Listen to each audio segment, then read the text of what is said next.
Denise, Denise, it's Denise, it's Denise, it's Denise, Denise, it's a podcast party, it's a podcast party, it's a podcast party. I gotta say, I feel like we're besties now after this. What's up, guys? It's Denise Salcedo. Well, hello there, everyone. Welcome to Speak Now Pro Wrestling. It is Denise Salcedo, and we are here to talk about the go-home show heading into AEW Double or Nothing. That is right, the May 25th edition of AEW Dynamite, and we have plenty to talk about here because these last 2 hours completely flew by, and I sat down to watch this show, and next thing you know, I'm like, damn, I gotta go live. I'm running out of time, etc. We got plenty to talk about. I'm very happy about that because every time there's a show where there's lots to talk about, it just makes for a more entertaining show, to say the least. Before we get started, though, everyone, friendly reminder that today's show is sponsored by Wrestle Rumble. Thank you so much to my friends over at Wrestle Rumble for sponsoring this show. We'll talk more about them in just a second, but in the meantime, for those of you who are new here to this show, please make sure to take part in the chat at any point that you guys like. Send in your comments, send in your thoughts. If you want to make sure your comment, question, or statement gets read here on this podcast, you are more than welcome to send in a super chat. If you do send in a super chat, I'll make sure to read your comment for sure. But let's see what people are saying, everyone. We already got comments here. I think a lot of people, for the most part, what I'm seeing here is people saying this was a pretty good show and also that I look gothic. So there we go. We got two good things going on here today. Let's kick these things off, guys, because there's so much to talk about.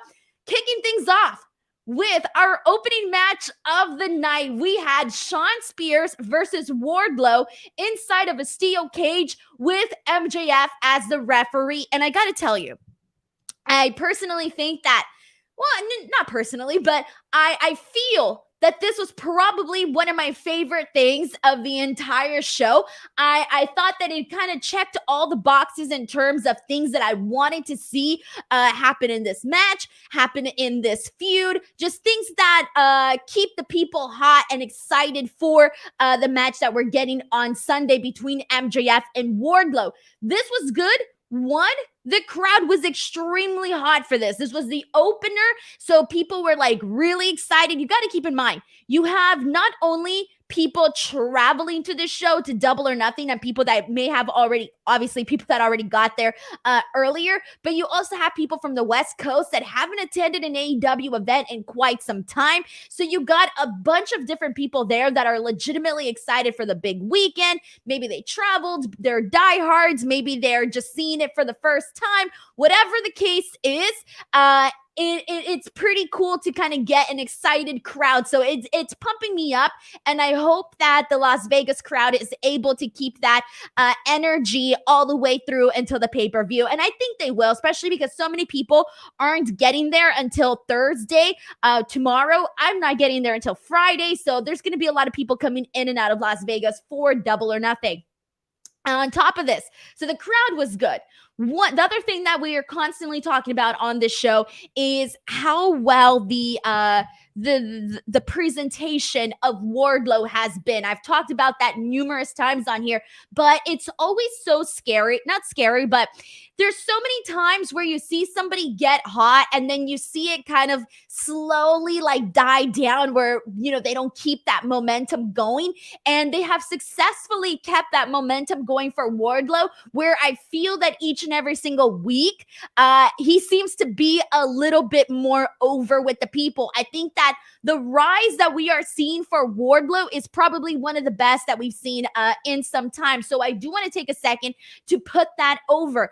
The other thing that I want to talk about is MJF is constantly in these really good feuds. I think in terms of, besides CM Punk, I think MJF is one of those guys where no matter what feud he's in, no matter what storyline he's in, he seems to have some of the most interesting storytelling, most interesting stuff each and every single week. Like, he is consistently delivering. But let's talk about this actual match and what went down. So clearly, we all knew that MJF was going to be pulling out every single trick from his book to essentially screw Wardlow. This was all just MJF trying to screw Wardlow. So if you came in here expecting some sort of legitimate match between Shawn Spears and Wardlow, that is definitely not what we were going to get. What we were going to get here was a bunch of shenanigans on behalf of MJF and Shawn Spears.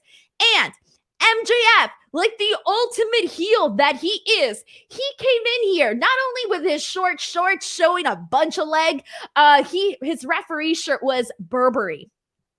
He had the Burberry stripes on his referee t-shirt, and that one little touch completely popped me. I love that. But this essentially turned into a 2-on-1 where Shawn Spears attacked Wardlow before he was even able to get his handcuffs off. MJF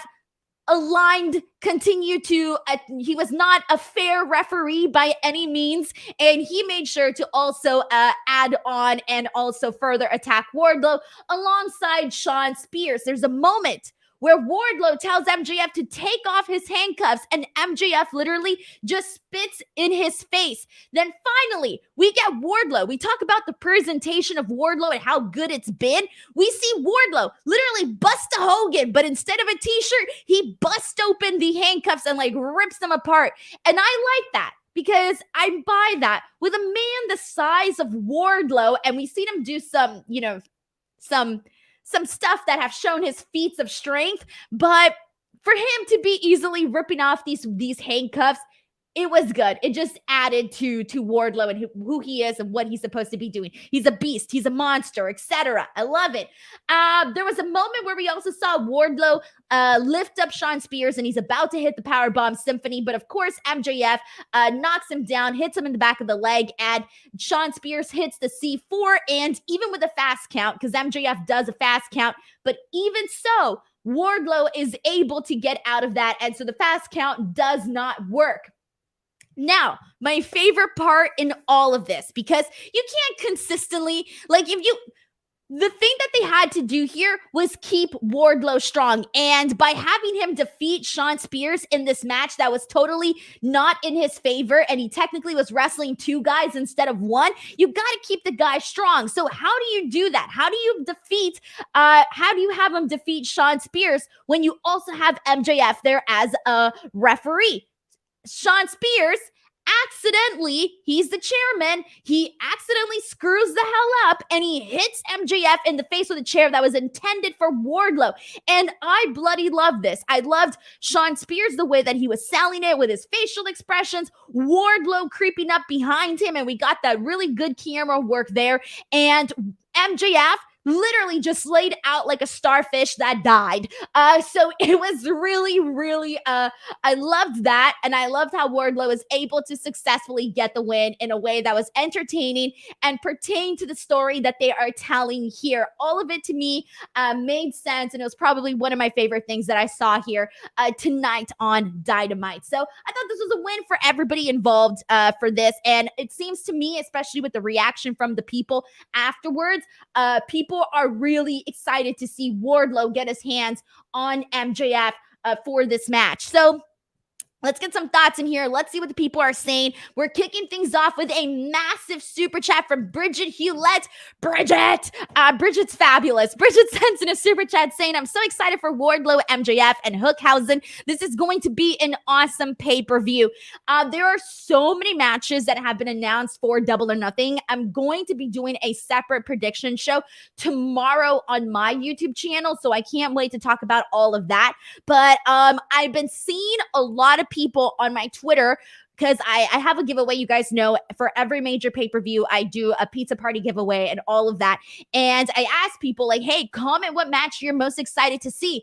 Aside from the obvious, which is CM Punk and Hangman Page, I would say the number 2 that I've been seeing so many people write in is MJF versus Wardlow. And the reason for that is they booked it in a way where you're legitimately behind this guy. You're behind Wardlow, but you also hate MJF so much that you want to see him get his ass kicked. So that is exactly, they built it up very well. Thank you so much to Bridget Hewlett for this very generous super chat.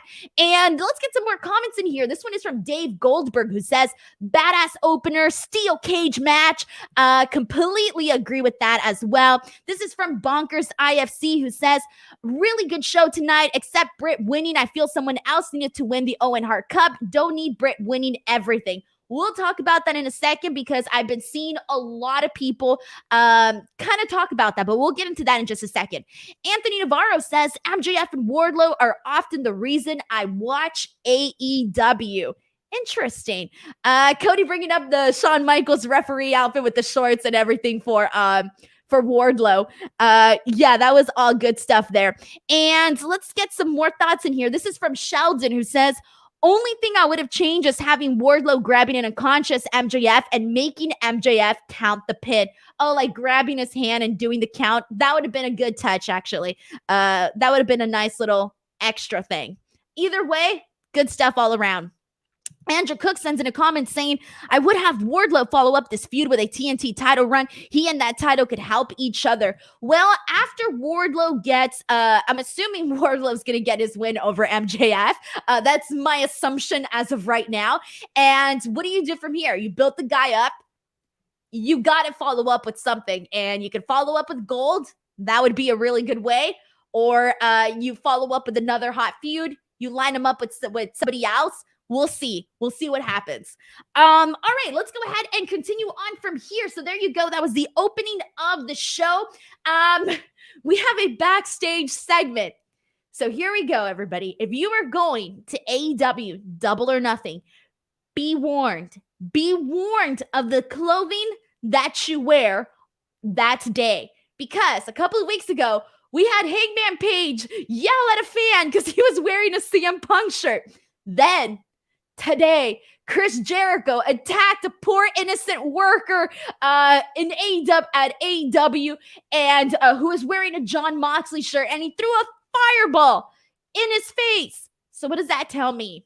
Do not wear a Jon Moxley shirt at Double or Nothing, or you will get a fireball from the wizard Chris Jericho in the face. Consider this your warning, everybody. Consider it your warning. All right, let's continue on from this. Let's get into the Adam Page CM Punk confrontation. Now, this is going to be fun. This is going to be fun for numerous reasons. One, I'm expecting a good match. Two, you got a lot of star power in this. Adam Page, we already know, is a favorite, in AEW. He is definitely a favorite. He is more so the heel in this, I would say. Like, I wouldn't say he's like a full-on heel, but if you're going to say who's more of the heel here in this situation, I would probably go with Adam Page. And then you have CM Punk, who is literally everybody's favorite and has been for a long time. Whole story there. This one had me torn. This one has me torn, and I've already made my decision, and I've said this before, CM Punk needs to win this match. But that doesn't mean that it's hard to make this decision, because I am an Adam Page fan, and we waited so long to see his AEW run as champion. For such a long time, we waited, and we finally got it. And, he had some good stuff there. We saw a lot of good stuff with Hangman Page. But if he loses at Double or Nothing, I think if you were to say, Denise, how would you rate Adam Page's run? I would probably give it like a 7 or an 8. So the fact that we never got a 10, at least in my opinion, for Adam Page, it makes me go like, damn, I don't want to see Adam Page lose, but I also don't think that CM Punk should not be winning. CM Punk should be winning. But with that being said, they did a good job of making me go like, damn, I feel like I would be happy with either or option.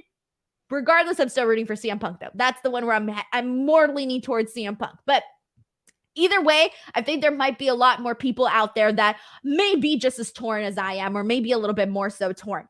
But what we got here in this promo, I liked this. I liked this for a very specific reason. It I feel like what we've been seeing a lot from Hangman Page and CM Punk is that it's been brewing, and then it peaks, and there's this like anger that comes out of Hangman Page, and CM Punk is like, feeding off of that, and so you get this really good intensity between both of these guys, and that's what we got here tonight, because you had CM Punk basically going off on Adam Page and telling him how.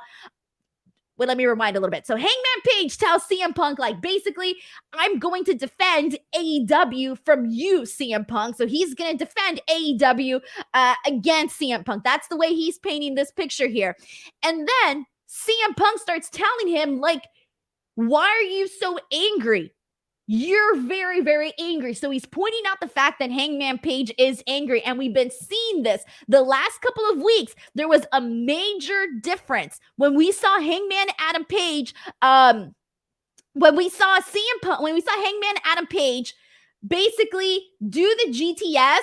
CM Punk did not react the same way that Hangman Page reacted when he saw CM Punk do the Punk shot lariat. And so we saw two very different reactions. CM Punk getting into the head of Adam Page, our favorite cowboy. He's driven him a little bit upset, a little bit mad here. And then we have CM Punk basically telling him, like, you say all these things about AEW and how you built AEW, but he said, quote, those roads that you traveled to get here were paved by me. This house that you built, it was constructed with lumber from the trees that I chopped down. So I really liked that CM Punk kind of basically said, like, without me, you wouldn't be here. Without me and my impact in the industry, this all would not be happening, that sort of thing. So I really like this. CM Punk then gets fired up. He gets freaking angry, and he tries to get a handshake from Hangman Adam Page, and Hangman Adam Page is like, hell no, I don't want to shake your hands. Shoves him, and that's when you get like this peak, this moment, this intensity during the promo where suddenly, like, we ain't just talking anymore. No, we're pissed off. We got under each other's skin, and I liked that. So I like that they've been keeping it hot like this for both of these guys, because this is a legitimate match that I think that people that have been watching AEW are legitimately looking forward to, because once again, you have a longtime fan favorite in CM Punk, and then you have a new fan favorite in Hangman Adam Page. So a little torn there between both of them. But let's get some thoughts, guys. How did you feel about CM Punk, Adam Page? Let's see what people are saying. Anthony Navarro sends in a comment saying, I think Page may retain after what he said on the mic. Anthony Navarro also adds that fighting for AEW was a dope thing to say. I get it. I liked that too. We have a super chat from Pile Driver Finisher who says, what's Punk talking about? He didn't lay no foundation for Page when he entered AEW after their success and is piggybacking off of other success. I think CM Punk is talking more so about the impact that he had in the industry. That's the way that I took that statement as. So I really like that, because at the end, because CM Punk is somebody that legitimately, his work, especially for me, like his work that he did in Ring of Honor was my favorite. That was my favorite. And then seeing him go and make this impact in WWE, and things didn't really work out there so much, but we did get to see a lot of really good stuff from CM Punk there. But everything that CM Punk did even before he got to WWE, I feel like you do have to credit that, because he's when you think of guys like CM Punk, Bryan Danielson, Samoa Joe, AJ Styles, and so many others, those are guys that, if it wasn't for their work and what they did in wrestling, you wouldn't have these long-term fans. You wouldn't have them. They wouldn't be there if it wasn't for those guys. If it wasn't those guys making this like love mark for you between the viewer and wrestling and what you're seeing, you wouldn't be here watching AEW. You wouldn't be here, rooting for Hangman Page, etc. So that's the way that I kind of read into all of this. Let's get some more comments in here. This one is from Donut Coco, who says, I think Hangman should win. Interesting story to be told from Punk losing, I think. See, I just feel like for me, it's the bigger story is CM Punk being gone from wrestling, being gone all of those years, and falling, you can even say falling out of love with wrestling and re-falling in love with wrestling via AEW. And we've seen that because we've seen that in those media scrums. We've seen the passion from CM Punk, and for him to come back, and he had that feud with Darby Allin, he had that feud with Eddie Kingston, he had that feud with MJF, and where do you go from there? You go to the championship. He worked his way up until this point. He didn't just come in and was like, hey, I'm CM Punk, give me the gold. No, he worked his way through these feuds, through these stories to get to this point. So I feel like the story here is more, it's larger. So that's why I feel CM Punk has to come out winning at Double or Nothing. But that's kind of where I'm at on all of this. Major Blood says, this segment got me hyped for the match. I think Punk is going to give Hangman the match of his life. However, I think Hangman needs to beat Jericho to solidify his reign and avenge his first loss. And let's get some more here. And this is from Daniel, who says that he was at the event and he was seen cheering and booing for both guys. Because there is, like I said, people are torn. Cody mentions that line where CM Punk made the blueprint. Yeah, I love that. When he talked about making the blueprint for, guys to make a career out of themselves. Damn, that was good. This is from Kareen Hassan, who says, Danielson beat Cole, beat now Punk. Hangman is fighting the outsiders one by one. And this is from Aaron Murray, who says, CM will win. Mark my word. Let's see what we got here. Let's get some more comments. I feel like a lot of people are, because I thought a lot of people would be like, yeah, it's for sure going to be CM Punk, but I'm seeing some Hangman ones here. Zeno Hour says Hangman needs to win. A win over Punk will solidify Hangman as a star. They can run it back and have Punk win later. Oh, I don't know. Like, I get what you mean. I 100% get you, man. Like, solidifying him as a star. Like, damn, you got to win over CM Punk. That's freaking huge. But running it back later, if it was somebody else, I would agree with that statement a little bit more, but because it's CM Punk, I don't think they should. I don't think they should rob the moment for CM Punk here at Double or Nothing. I think this is it. This is the moment. Colin says, I think Punk wins because Wise. No, let me reread that. He says, I think Punk wins business-wise. It makes sense, and it sets up a nice return dream match between Kenny and Punk. Roberto Arsenal sends in a super chat. Thank you so much to Roberto, who says, Adam Page won me over. I'm rooting for him. Besides Hookhausen match, do you think a match from the pay-per-view card gets moved to the pre-show? I hope not. I hope not. I think the matches should stay as is. And these shows tend to be pretty long.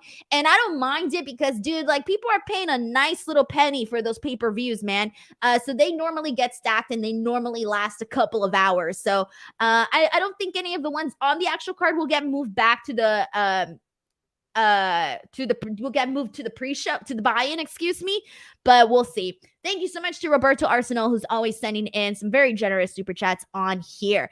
And let's see, we got more people predicting that maybe CM Punk's match will be this is from Polished Jen, who says Hangman is more interesting to me when he is down and out. If he loses, his story only gets better.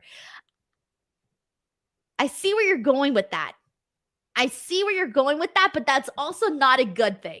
And I would tell you why it's not a good thing. Like, I get it. Like, always, I've said this before, like, the money is always in the chase, right? Like, we love to see the chase and we love to have that moment where it's like, like, church bells ringing and, oh my God, we have a champion and he finally made it. But he shouldn't be more interesting, in my opinion. He should not be more interesting not as champion than as champion, because then that lowers the value of the AEW World Championship. Call me old-fashioned, call me whatever you want, but I think that the champion should be the most interesting person on the roster. That's the way I want to see a champion to me, a champion should be the biggest star of the company, should be the most interesting person on the company, should be having the best matches. That to me is a champion. Oh, I felt that. All right. That's how I felt about all of that. So I get what you're saying, but so that just tells me that, maybe Hangman Page's reign isn't being seen like that by a couple of people. Alrighty. Now, we could talk more about this tomorrow when I do my prediction show. We got a super chat here from Murad Agami, who says Punk came out in black and Paige came out in white. Does that mean a heel turn for Punk at the pay-per-view?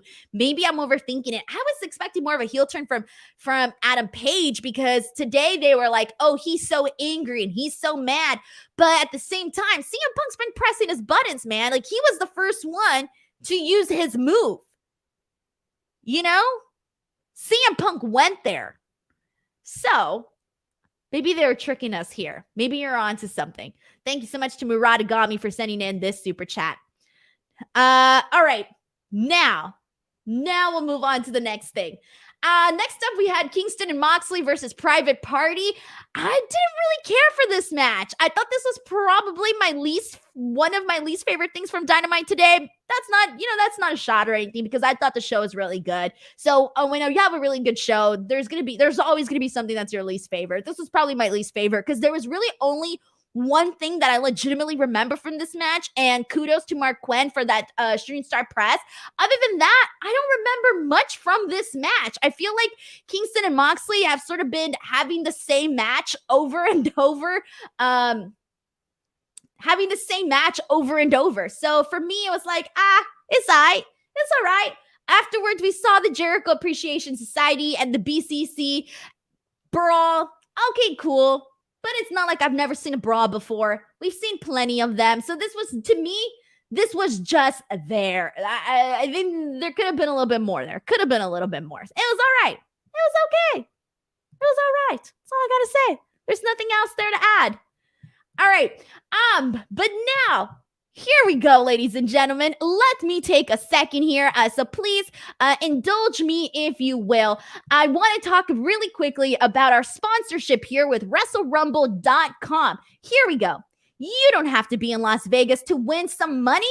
Put your wrestling predictions to the test. Head on over to WrestleRumble.com and enter the Pick'em contest ahead of AEW Double or Nothing. Not only do you get to have some fun, but you also have a chance of winning $1,000. That's right. You can get yourself some Burberry stuff just like MJF.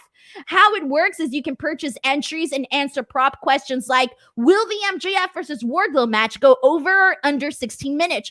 Or which individual wrestler will win the pinfall or submission victory in the Young Bucks versus the Hardy Boys match? The person who gets the most right will go home with $1,000. The cutoff time to enter on WrestleRumble.com is on Sunday the 29th at 8 p.m. Eastern Standard Time. Once again, the cutoff time to enter over at WrestleRumble.com is on Sunday the 29th at 8 p.m. Eastern Time. Seriously, do not miss your chance to make some dang money. Visit WrestleRumble.com or at WrestleRumble on Instagram and Twitter for more information. All of the links are in the description box below. And also, please go and tell the sponsors, tag them on Twitter and Instagram. Tell them like, man, I heard about you on Denise's show. It really, really helps me out. And this is a short sponsorship for right now, the next couple of months.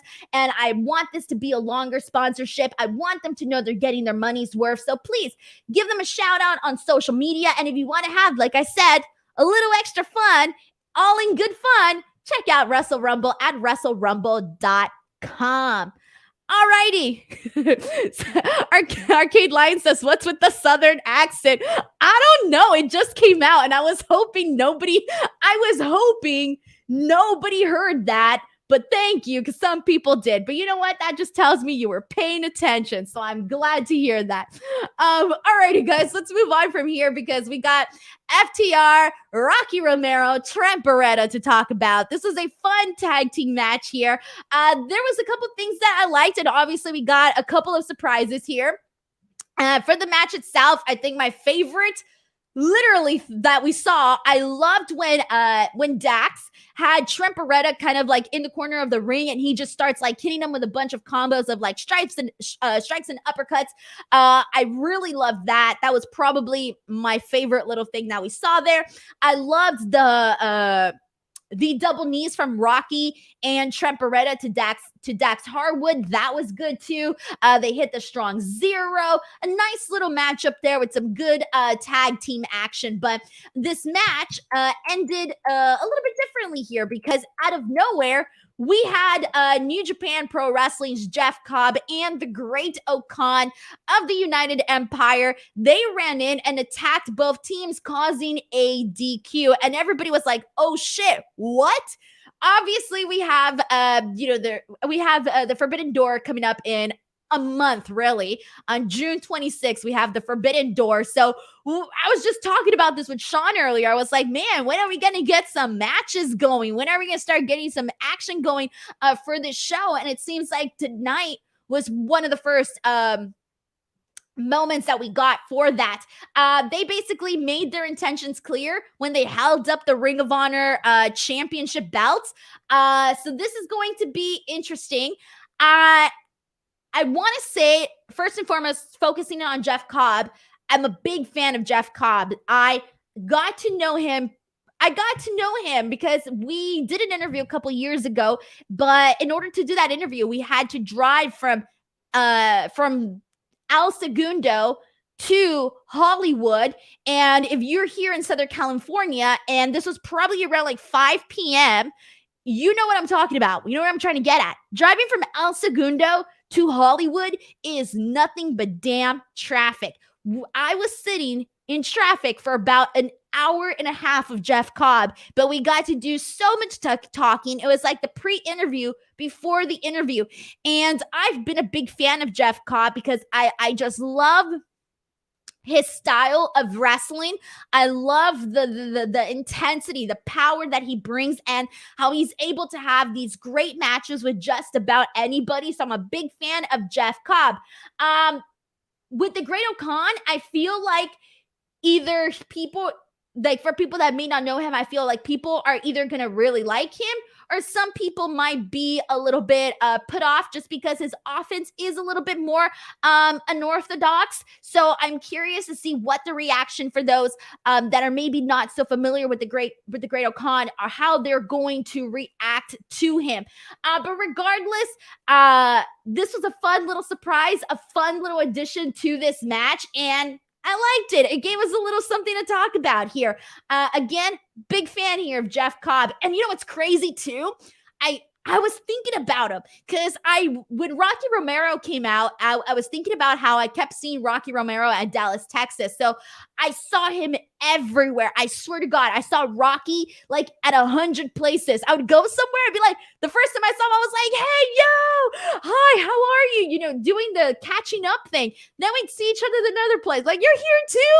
Sup? Then we saw each other. I swear to God, we saw each other like 5 times.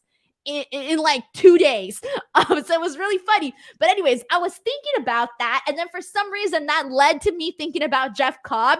And then 2 minutes later, he comes out on Dynamite. I was like, holy shit, what the hell just happened? He was literally in my head. I was thinking about how Jeff Cobb really likes Oreos. And that's what I was thinking about. And then 2 minutes later, he comes out. So yeah, just a side little note there. Let's see what people are saying here. This is from Haj Gulashi, who says, howdy y'all. Found out a local spot shows Dynamite on Wednesday. Was a blast watching with other folks. Oh, that's dope. That's really cool. That's really, really cool. I like that. And Mike New York says, do we need another con? Well, we got so many Adams. We got so many Cages. We got so many Bryans. Now we got so many cons with a K. How does the other guy spell it? Oh yeah, also with a K. Sorry, I was thinking, how does he spell con again? All right, I'm getting off on a tangent. Let's continue on here. All right, so we're clearly making our way to Forbidden Door, so expect more matches and more things to be happening within the next couple of weeks because we are getting there and time is running out. Time is of the essence. All righty. We got a super random, by random, I mean like the verbiage of this promo from the Hardy Boys was super freaking random. We had Jeff Hardy making goat sounds. We had Matt Hardy going off about how they were better than the Young Bucks at every single stage in their lives, including when they were babies, which was hilarious as hell. He said, "We were better than you as babies. We're getting baby wars now. Baby Bucks, baby Hardys." I love it. Then he even referred to themselves as middle-aged and extreme. When I heard that, I legitimately had to rewind because I'm like, there's no way he just called himself middle-aged. I rewinded, and Matt Hardy did indeed call themselves middle-aged. But this was funny. This was freaking hilarious. I loved this promo. They called the Young Bucks, what did they say? They called them like bootleg Hardy Boys, something like that. They called them like bootleg or something. I loved all of this. I loved all of the shots that they threw at the Young Bucks while also bringing like a really funny promo. And I swear to God, Jeff Hardy threw me for a loop when he started making goat sounds. I loved this. This was funny. This was good stuff. This was very, very good stuff. All right, let's see what else we got here. This is Dave Goldberg says, "Shit, then I'm middle-aged, LOL." Damn. Oh, that sucks. Don't worry, I'm getting there too. At some point, I'll be there. All right, and this is from Dale Arazi, who says, "With Forbidden Door coming soon, I wonder if they're going to start setting up that pay-per-view during Double or Nothing." Well, they started today. We might get like a thing or two at Double or Nothing. I don't see why not. I feel like it would make sense to do at least one or two things at Double or Nothing that ties into that, because you're going to have a lot of people watching. That's going to be the next big pay-per-view. You want to promote it. So I don't see why not. All right. Oh, thank you, Arcade Lion. Cosplay. That's what he said. He called them cosplay versions of the Hardy Boys. He called the Young Bucks cosplay versions of the Hardy Boys. Thank you. That's the word that I was looking for. And Zeno Howard says, "Matt's promo is great. Jeff's was a little weird." I think it was a little bit weird because we're not really used to seeing Jeff Hardy talk like that. I think that's why it felt a little bit weird, because we're just not used to Jeff Hardy in these situations, I think. All right, moving on from here, we got Jungle Boy versus Ricky Starks versus Swerve Strickland in a triple threat match. A little preview of what we're going to be seeing at Double or Nothing when they all get with their boys and they do that triple threat tag team match. Dude, this was a fun matchup. This was so much fun. Fast pace, all the guys going out there hitting some dope spots. Swerve landing on his feet after Jungle Boy, I believe it was Hurricane that he tried doing, and Swerve landed on his feet after that. A spear from Starks, followed by a Michinoku driver from Jungle Boy. Really, really good fast-paced action is what we got here. So I was a big fan of this matchup. We saw Swerve eventually get the win with the stomp. Dude, I have nothing to complain about here. Absolutely nothing. All three guys, to me, were absolutely impressive. I'm glad Swerve Strickland got the win. I think he definitely needed the win a little bit more than maybe the two other guys. So this was perfectly fine. Afterwards, we saw their partners come out. Hobbs, Luchasaurus, Keith Lee. They come out, they join their boys, and then we see Keith Lee literally toss his body on top of all the other guys, and everybody is like, oh, shit. Because anytime Keith Lee could do the most basic generic things, and we're going to pop, because it's always impressive because he's like a super big dude and it's going to be impressive. Anyways, this was perfectly fine, entertaining, all three guys. I'm a fan of all of theirs. I'm a fan of all of them. Mr. Corona says, "I hope I see the triple threat with the Beefy Boys on Friday." Lots of Beefy Boys. We gotta love the Beefy Boys. Roberto Arsenal says this was his favorite match of the night. I feel you, man. It was good. It was entertaining. I don't know what else to say. Sean Sirani says, "This match was way better than I expected. It got me hyped for the tag match when I originally didn't care about it." I cared. I see what you're saying, because I feel it's not that you don't care about it. It's just more so that no one's really talking about it. Because people are so busy talking about Hangman Page and CM Punk and MJF and Wardlow, and they're talking about the Owen Hart Cup and the finals for both the men and the women. So there's a lot of other stuff that I think people are talking about. Like, we're talking about the whipped cream right now. We're talking about the cherry and the whipped cream. Like, we haven't gotten into the ice cream portion of this Sunday that we got for this Double or Nothing card, excuse me. So I feel like it's not that we didn't care about it. It's just that it's not at the forefront of our minds, but it's going to be a good one. I think it's going to be one of those sleepers for sure. All right. After this, we found out that Scorpio Sky is going to be getting a new TNT Championship belt on Friday, so that's happening. Now, before we move on and talk about the other topics here, really quickly, if you are new to the show and this is your first time here, thank you guys so much for coming in here, popping in, giving me a chance to chat some wrestling with you. I thank you all. I appreciate you all. I do want to remind you all that this Friday, I will not be here because I am going to be in Las Vegas.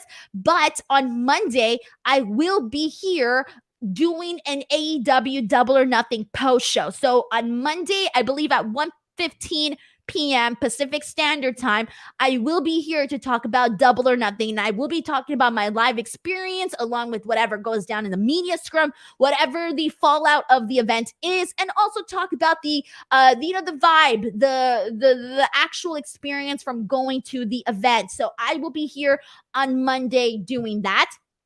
Tomorrow, I will be on my channel doing a prediction show. So it'll be really cool, really chill, really laid back. Then next week, I will be back on Tuesday for NXT, Wednesday for Dynamite. Wait, no, hold the phone. Next week on Wednesday, I will not be here. I'm probably going to do a stream on Thursday because I'm going to be at Dynamite. That is right, because they're making their Los Angeles debut 20 minutes from my house. Freaking finally, 20 minutes from my house. I have traveled to each and every single AEW event that I have attended, at least more than 2 to 3 hours to get there. This is the first time where I'm driving 20 minutes to watch AEW. I'm very, very ecstatic about that. And I freaking love the Forum, okay? It's easy to park. It's easy to get out. They got good food too. So people, if this is your first time going to the Forum, they got some pretty good chicken strips in case you're wondering. Also, you do need a clear bag to get in. I didn't know that when I went to the Billie Eilish concert, so it's best you know that now. I love the Forum. Then on Friday, so I'll probably be doing a post show on Thursday, and then Friday I will be at Rampage in Ontario. So I'll figure all that out. I'll figure all of it out. All right, we got a lot going on. And for those of you guys asking in the chat, yes, I will be vlogging all of this. Now, Thunder Rosa. So we got a Thunder Rosa promo. And this one, I think I was very, how do I put this? I didn't say like, not on edge. I was more so like very focused. I was very, very focused during this because the Thunder Rosa Serena Deeb feud has not necessarily been getting the best reactions from fans. And that's, something that's it's not easy because this is Thunder Rosa's real first, aside from I don't want to count the Nyla Rose story because it was so quick and it was just like really quickly, like they had a beef for like 2-3 weeks. Then they ran right into Battle of the Bouts. It didn't feel major, right? Like the Nyla Rose storyline did not feel major. So this to me is Thunder Rosa's first major feud as champion. And this is with Serena Deeb. And we know it's going to be a good match. That's not even the issue. But a lot of people have been criticizing this feud. And there's been a lot of criticism towards Thunder Rosa and her promo skills and all of that and how they've been treating her as champion and kind of making it feel like an afterthought. So when they promoted that Thunder Rosa was going to be cutting a promo tonight, I was excited because I'm like, okay, like she's going to get her opportunity to kind of go out there and prove the haters wrong, prove them wrong. And so she went out there today and I was like, okay, like listen up, let's be ready for this. And I really enjoyed this promo. I think that this one was probably the strongest one that we've seen from her since becoming champion. She went out there and this is the one thing that there's 2 things that I think should have been done differently, but I'll talk about those in just a second. But I do want to talk about what she actually said in this promo. She basically says that all Serena Deeb does is complaint and point her fingers at other people. She tells her to look in the mirror and instead blame herself. She tells her that she used to look out for Serena D, but she's not anymore. And she says that on Sunday, she's going to be bringing her war paint and teaching her respect because she disrespected Toni Schiavone and she disrespected her mentor, Dustin. So Thunder Rosa is pissed about that, and she talks about this in this promo. And then she says that she's going to haunt her forever. So there was two things that I think could have been done differently. One, and I said this last week too, this should have been out in the ring. They've been keeping Thunder Rosa in the same little station there by the ring and like by the stage entrance. I feel like they need to not do that anymore with her. She is a champion. Put her out there in the middle of the ring. Have her be presented as a star, because I almost feel like when you have her go out there and always just do the promos there, it feels like something that is rushed. And then there was sort of I think there was an error too at the end, because I think production kind of messed up. They thought she was done cutting her promo and they cued her music, but she wasn't done yet. Like, you can still hear her trying to get out her last line. And then finally the camera pans back to her, and finally they, give her the mic once again, and she's able to finish out her promo. So there was one like minor production error, but other than that, there wasn't anything. Like, they could have just put her out there, though, in the ring, and I think it would have just felt more impactful, especially heading in to the pay-per-view that is happening on Sunday. So those are the only tweaks that I personally would have done for this. But other than that, I did think that this was a solid Thunder Rosa promo. And let's get some super chats in here. This one's from Sheldon Jackson, who says that promo tonight from Thunder Rosa was amazing. I felt the passion and fire from her and was drawn in. And that's the thing. Thunder Rosa is really, really good at that. Now, I have seen her cut promos, and I'm not talking about, I don't want to call them promos. No, I'm not going to call them promos. Rather a speech. There you go. You guys know that I work with Thunder Rosa at Mission Pro Wrestling, and I've done like 5-6 shows now, I believe, somewhere around there. I've done a handful of shows. If you were there to listen to the things that she says to the talent, like these speeches, these very, very motivational speeches, you would be like, holy shit, like, damn, holy shit, because she has the gift. She has the gift of being passionate and making others people feel that passion through her. You feel that. I swear. I experienced it 3 times already.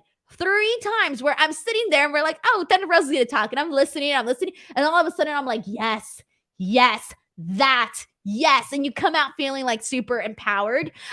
So she has that. She has the gift to basically get people to really listen and feel her words. So that's why when people were kind of trashing her because of the promos and this and that, I'm like, nah, dude, like, she has it in there. Just give her the time. Don't rush anything. Treat her like a champion. Present her as a champion. And she's got it in the bag. All right. And we got a lot of people just putting over Thunder Rosa in this chat, and I appreciate all of that. All right, let's go ahead and move on, because after this, we got Toni Storm versus Britt Baker, and this was to determine who would be going to the finals of the Women's Owen Hart Cup tournament, the finals, which are going to be taking place at Double or Nothing. And this match was a match that I was looking forward to, really, because I know what Toni Storm can do in the ring. I know what Britt Baker can do in the ring. They both are legitimate stars in their own right. And I thought the match was pretty decent. I liked when they went to the outside. I loved how Toni Storm, I would say, dominated most of the match. When they were on the outside of the ring, I loved all of the uppercuts that she hit on Britt. When we came back from picture in picture, she got her with a hip attack right inside the ring and all of that. We saw Jamie Hayter come out, and I thought for a second that she was going to be I wasn't expecting Britt Baker to win this match. I thought Toni Storm was going to win this match. And so when Jamie Hayter came out, I thought, man, are they going to have Jamie Hayter essentially cost Britt Baker the match here? That's kind of what I was expecting. But it ended up not happening that way. Instead, At one point, we do see Toni Storm, her nose gets busted open and all of that. We see Toni Storm, she's had it with Jamie Hayter. Jamie Hayter was on the outside of the ring, so she punches her in the face. But the finish, I didn't like the finish. I thought the finish was sloppy. Britt Baker essentially used the ropes to for her advantage to keep that to keep the pin to keep Toni Storm down and get the 1, 2, 3. I thought the finish was a little sloppy and it didn't have it didn't feel like a finish. It didn't feel like a proper finish. It didn't have the moment where everybody's going like, yes, like there it is. It didn't feel like a proper finish. So I didn't think that it did this match justice, and I didn't think it did the tournament justice either. So I was not a fan of the finish for this match. But either way, we now have Britt Baker advancing to the finals. She's either going to be facing Ruby Soho or Chris Statlander. We'll find out on Friday because that is the match that is taking place at Rampage. So once we find out there, we'll know the official match for Sunday. Now, I did see a couple of people on Twitter and a couple of people here on the chat say that they did not like the fact that Britt Baker won this. I don't mind it, but I did think that it was going to be Toni Storm because Toni Storm, she's the new kid on the block. Britt Baker, she's held gold. She's been at that mountaintop. Toni Storm's just getting there. She's getting the wheels going for her in AEW, but so I did think that it was going to be Toni Storm moving forward, but at the same time, I don't mind it because at the end of the day, Britt Baker was is such a huge part of the AEW women's division, and she's the person that, aside from, Thunder Rosa goes out and she does like all of these, she goes out there and she meets with the communities and all of that, but they do send out Britt Baker to do a lot of the mainstream the mainstream stuff. Like she's the one that's going to be doing carpool karaoke and all of that. So she's also important in that way, and she's good on television and on the mic and in the ring too. So and I'm always the person that's like, I don't feel like when someone's champion and they're not champion anymore, I don't want them just to kind of forget about that person and treat them like dirt. So I do also like that Britt Baker is still being kept in that mountaintop. She's being kept in that mountaintop. So I was cool with Britt Baker continuing this, but I do get why people wanted Toni Storm to essentially get this win here. But we got people saying that it's going to be Britt Baker versus Ruby Soho, and I think it is also going to be Britt Baker versus Ruby Soho. But then at the same time, we've already seen that match, though. That's not a new match, but we've seen it. We've definitely seen it. And we got more people saying that Toni Storm should have won the match. Let's see what else. Megan Daffy says same finish as always. Dave Goldberg says it's going to be revenge for Ruby. Miro Rodriguez says this was actually my fave Britt match so far. I felt like she only had this much chemistry with Cheetah. Just me though. No, she's had really good matches with a lot of people. I feel like I've seen a lot of good matches, especially with the work that she's done with Thunder Rosa. That was definitely iconic there. I don't feel like I can compare Toni Storm and Britt Baker versus Britt Baker and Thunder Rosa. Two different things for me at least. And that's pretty much it here. But before I just want to make sure I got as many comments as I possibly can. But let's go ahead and jump into our last and final match. Actually, did I need to bring this up? Let me see. No, I pretty much explained this whole thing. We're going to be seeing Britt Baker and Ruby and Chris Statlander, or Ruby or Chris Statlander, excuse me. I just wanted to make sure I didn't skip anything over with the tournament. All right, main event, we got Kyle O'Reilly versus Samoa Joe for the to figure out who would be going to the finals for the men's Owen Hart Cup tournament. This was an okay match. I thought it was perfectly fine. Winner would go on to face Adam Cole.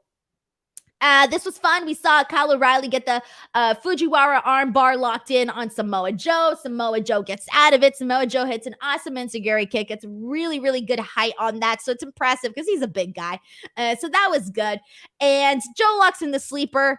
gets the win, and he's going to be moving on to the finals to face Adam Cole. Now, I do kind of feel, and I know this isn't a prediction show, but I do kind of feel like I'm looking forward to the match. Samoa Joe versus Adam Cole, I think is going to be really good, but part of me wonders if it's too predictable.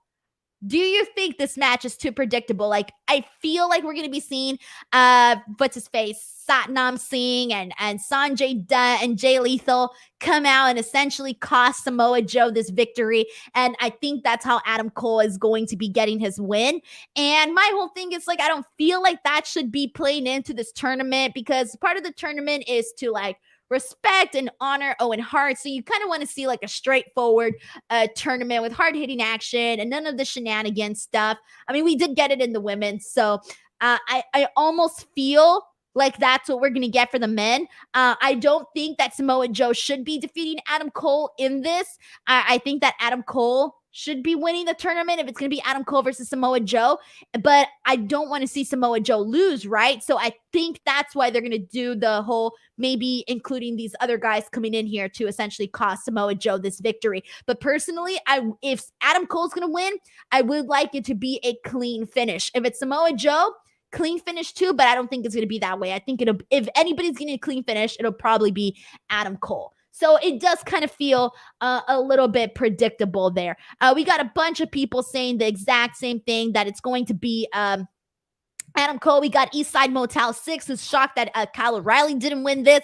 I did think they were going to go that direction. I think the second that Adam Cole made it to the finals and you saw that Kyle O'Reilly still had a shot at making it to the finals, I think a lot of people felt that it was going to go that direction.